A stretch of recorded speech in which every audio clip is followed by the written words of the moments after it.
പ്രിയപ്പെട്ട ചില സുഹൃത്തുക്കളുടെ ആവശ്യപ്രകാരം ചിക്കൻ ചുക്കയുടെ റെസിപ്പിയുമായിട്ടാണ് ഇന്ന് നമ്മൾ കാണുന്നത്. പല എണ്ണകളിലും ബട്ടറിലും വ്യത്യസ്തങ്ങളായ ചേരുവകൾ ഉപയോഗിച്ച് ചിക്കൻ ചുക്ക എന്നിവ തയ്യാറാക്കുമ്പോൾ ഞാനിവിടെ അല്പം വെളിച്ചെണ്ണയുമായിട്ടാണ് ഇതിനെ സമീപിക്കുന്നത്. ഏവർക്കും ഓല കാഴ്ചകളിലേക്ക് സ്വാഗതം.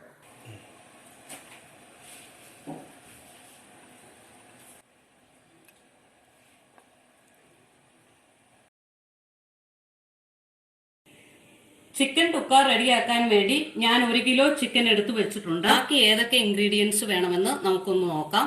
3 വലിയ സവാള സ്ലൈസ് ചെയ്ത് ഫ്രൈ ചെയ്ത് നേരത്തെ തന്നെ വെച്ചിട്ടുണ്ട്.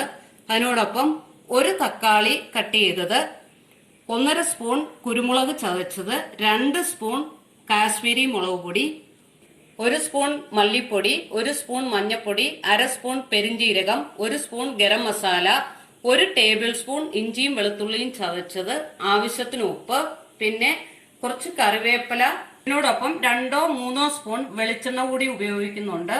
ഇത് ആദ്യമേ തന്നെ ഈ ചിക്കനിൽ ഈ എടുത്തു വച്ചിരിക്കുന്ന ഇൻഗ്രീഡിയൻസ് എല്ലാം ചേർത്ത് മിക്സ് ചെയ്താണ് ഞാൻ ഉണ്ടാക്കാനായിട്ട് പോകുന്നത്.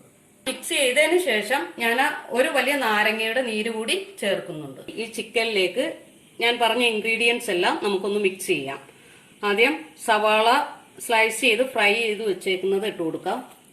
അതിനുശേഷം തക്കാളി, ഇഞ്ചിയും വെളുത്തുള്ളിയും ചതച്ചത്, മുളക് പൊടി, കുരുമുളക് ചതച്ചത്, ഗരം മസാല, മഞ്ഞൾപ്പൊടി, മല്ലിപ്പൊടി, പെരിഞ്ജീരകം, ആവശ്യത്തിന് ഉപ്പ്, 1 നാരങ്ങായുടെ നീര്, 3 തണ്ട് കറിവേപ്പില, 3 ടേബിൾ സ്പൂൺ വെളിച്ചെണ്ണ കൂടി ഞാൻ ചേർത്ത് കൊടുക്കുകയാണ്. നിങ്ങൾക്ക് ഏത് ഓയിൽ വേണമെങ്കിലും ഉപയോഗിക്കാവുന്നതാണ്. ഞാനിവിടെ വെളിച്ചെണ്ണയാണ് ഉപയോഗിക്കുന്നത്. ഈ ഇൻഗ്രീഡിയൻസ് എല്ലാം ഇട്ട് കൊടുത്തതിന് ശേഷം നന്നായിട്ട് കൈകൊണ്ട് തന്നെ മിക്സ് ചെയ്ത് കൊടുക്കുക.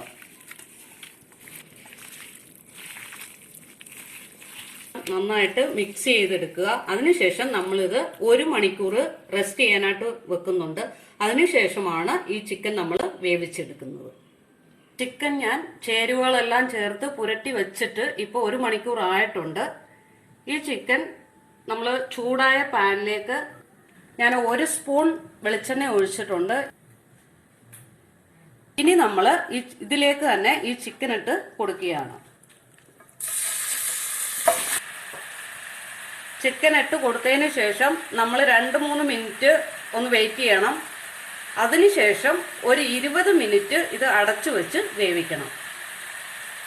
തന്നെ വെള്ളം ചേർത്തിട്ടില്ല. ഈ ചിക്കനിലുള്ള വെള്ളം തന്നെ ഇളകി വരും. ചെയ്യാനായിട്ട് ഉപയോഗിച്ച ആ വെളിച്ചെണ്ണയിലുമാണ് ഇത് വെന്ത് കിട്ടുന്നത്. ഈ എണ്ണ ചേർത്ത് കൊടുത്തത് ഇതിൻ്റെ ഇറച്ചിയുടെ മാംസം സോഫ്റ്റ് ആകുന്നതിന് വേണ്ടിയാണ്. ഈ 3 മിനിറ്റ് വെക്കുമ്പോൾ തന്നെ ചിക്കനിൽ നിന്ന് വെള്ളം വരുന്നുണ്ട്. അപ്പോൾ നമ്മളിത് 3 മിനിറ്റ് ആയിട്ടുണ്ട്. ഇത് ഇനി 20 മിനിറ്റ് നമുക്ക് അടച്ചു വെച്ച് വേവിക്കണം. ഈ അടച്ചു വെച്ച് വേവിക്കുമ്പോൾ ശ്രദ്ധിക്കേണ്ട കാര്യം ഇടയ്ക്കിടയ്ക്ക് ഒന്ന് ഇളക്കി കൊടുത്തുകൊണ്ടിരിക്കണം. ഇത് മീഡിയം ഫ്ലെയിമിലാണ് നമ്മളിത് വേവിച്ചെടുക്കേണ്ടത്.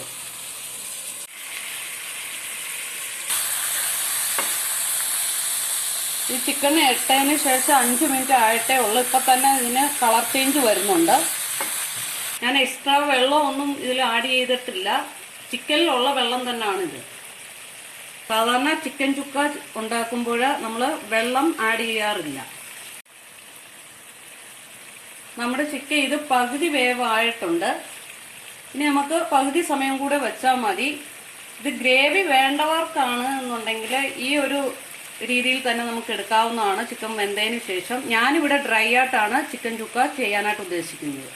അപ്പോൾ ഇത് കുറച്ചുകൂടെ ഒന്ന് ഗ്രേവി വറ്റിച്ചെടുക്കണം. അങ്ങനെ നമ്മുടെ ടേസ്റ്റി ആൻഡ് വെറൈറ്റി ആയിട്ടുള്ള ഡ്രൈ ചിക്കൻ ചുക്ക റെഡി ആയിട്ടുണ്ട്. ഇത് കാണുമ്പോൾ തന്നെ അറിയാം, നല്ല കളറുമാണ്, അതുപോലെ തന്നെ നല്ല മണവുമാണ്. ഇത് ഞാൻ ചിക്കൻ ഫ്രൈ ചെയ്യാതെയാണ് ഇത് തയ്യാറാക്കിയിരിക്കുന്നത്. ഇത് നിങ്ങൾക്കും വീടുകളിൽ പരീക്ഷിക്കാവുന്നതാണ്. ഉള്ളസാട്ടും ചെയ്യാം, അല്ലാതെയും ചെയ്യാം. ഞാനിവിടെ ബോണോട് കൂടി തന്നെയാണ് ചെയ്തിരിക്കുന്നത്. ഈ വീഡിയോ നിങ്ങൾക്ക് ഇഷ്ടമായെങ്കിൽ നിങ്ങളത് ലൈക്ക് ചെയ്യണം, അതുപോലെ തന്നെ ഷെയർ ചെയ്യണം, സബ്സ്ക്രൈബ് ചെയ്യണം. ഇനി ഇതുപോലെയുള്ള വ്യത്യസ്തങ്ങളായിട്ടുള്ള വീഡിയോയുമായിട്ട് നമുക്ക് ഉടനെ തന്നെ കാണാം. താങ്ക്